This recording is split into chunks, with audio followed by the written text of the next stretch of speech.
If you've never heard of attachment styles and you want to learn more, take a walk with me.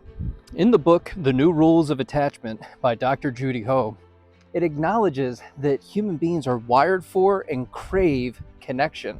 It's actually fundamental to who we are as a species and a necessary ingredient to thriving in this world.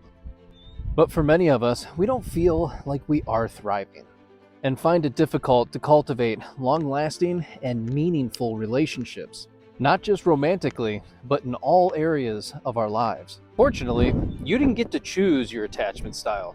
It starts when you're an infant and is influenced by the interactions and support you did or did not have with your caregivers. What are the 4 attachment styles? Let's keep walking. Many of you have been asking for more information on what it looks like to have a secure attachment style. So here it is. Someone with a secure attachment style generally has a positive view of themselves and others. Their sense of self is not overly dependent on what others think about them. They are comfortable with emotional intimacy and can generally form healthy and stable relationships. Then there's the avoidant, who is everyone's online nemesis, and that mischaracterization is often unhelpful. So let's take a second, zoom out, step back, and get curious. You see, each of these attachment styles has their own origin story, and one isn't better or worse than the other. Unless it's secure, because secure is what we're all striving for, right?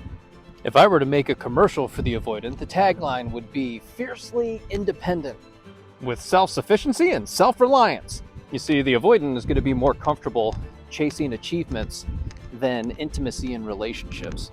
They're going to be more goal-oriented and find it difficult to rely on others. Their caregivers set the expectation that the avoidant was going to take care of themselves.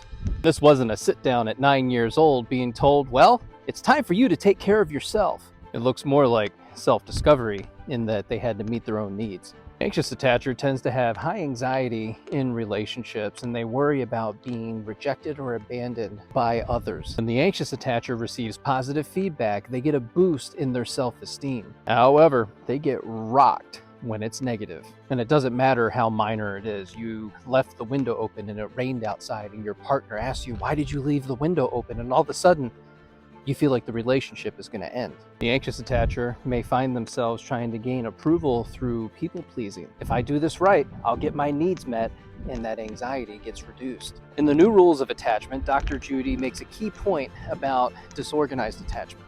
A popular belief is that disorganized attachment is actually a mix of anxious and avoidant, but it's actually rooted in its own attachment wounds, largely due to trauma and neglect. Someone with a disorganized attachment might see a threat around every corner.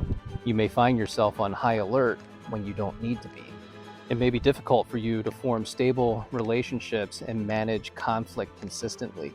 I want you to know, regardless of your attachment style or where you are in life, a secure attachment style is within reach.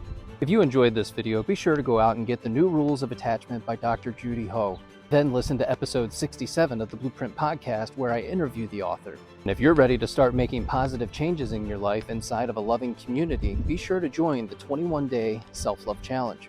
And as always, like and follow for more.